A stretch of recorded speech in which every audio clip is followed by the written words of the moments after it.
আপনারা এরকম সুপার টেম পাখি কিভাবে ট্রেনিং করতে হয় আপনারা যদি দেখতে চান তাহলে আমার চ্যানেলের সাথেই থাকুন, সাবস্ক্রাইব করুন, তাহলে আপনারা A to Z বাচ্চা থেকে শিখতে পারবেন।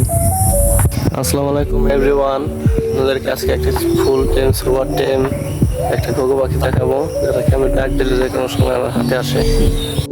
আমার পাখিটা বেশিরভাগ সময় ওই দূরে কদম গাছে ওটার মধ্যে বসে থাকে, প্রায় সময় ওখানে দেখা যায়, কিন্তু এখন আশপাশ দিয়ে আসে দেখতে পাচ্ছি না। এই দেখেন, বলতে বলতে আমার কাছে পাখিটা চলে আসছে চালে।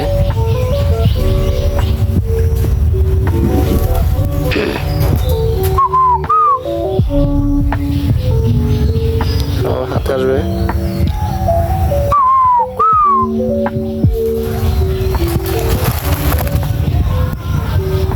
সুপার টেম করা পাখি, এখনো তার মালা ওঠে নাই।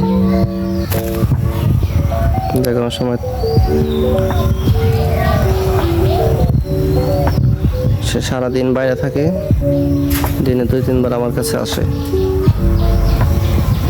পাখিটা খুবই টেম কুক হয়ে গেছে।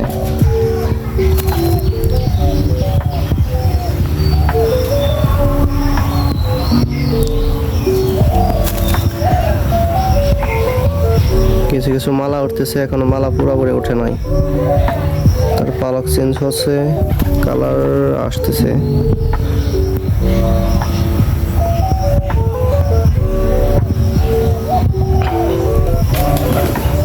আমার কাছে আরো পাখি আছে।